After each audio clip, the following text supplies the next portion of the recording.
2 দিন পরে শুরু হতে যাচ্ছে আকর্ষণীয় ফুটবল ফাইনাল খেলা। তো বাংলাদেশের জনগণ, সর্বস্তরের জনগণকে বিনীতভাবে অনুরোধ করে বলছি, এই খেলা নিয়ে কোনো জায়গায় কোনো ঝগড়া সৃষ্টি করবেন না। একজন আরেকজনের শত্রু হতে যাবেন না। ফুটবল খেলা এমন একটা বিনোদন, ফুটবল খেলা সবারই আকর্ষণ।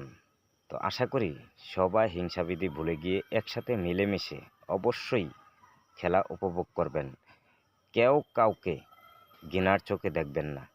কারণ অনেক সময় আমরা দেখি, বিভিন্ন সময়ে দেখছি যে একজন হয়তো আর্জেন্টিনাকে সাপোর্ট করে, আরেকজন ব্যক্তি হয়তো ব্রাজিলকে সাপোর্ট করে।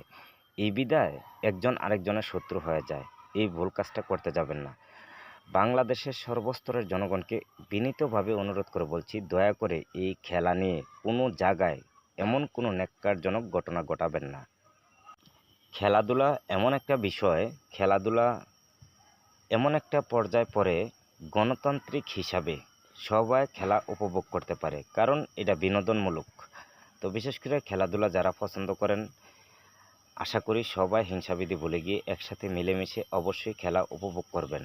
কারণ বাংলাদেশের জনগণ যারা আমরা আছি, বিভিন্ন সময় এই ন্যাক্কারজনক ঘটনা শুনতে হয়, তখন দুঃখ হয়। কেন রে ভাই? আপনার কাছে হয়তো, দেখেন, আপনার হয়তো ব্রাজিল ভালো লাগে, আমার হয়তো আর্জেন্টিনা ভালো লাগে। তো এই বিধায় এই না যে আপনি আমার শত্রু হবেন, আমি আপনার শত্রু হব। এটা আমরা ভুল। দেখেন, দিন শেষে আমরা সবাই ভাই ভাই, একসাথে হিংসাবিধি ভুলে গিয়ে খেলা উপভোগ করতে চাই। সব ভালো থাকুন।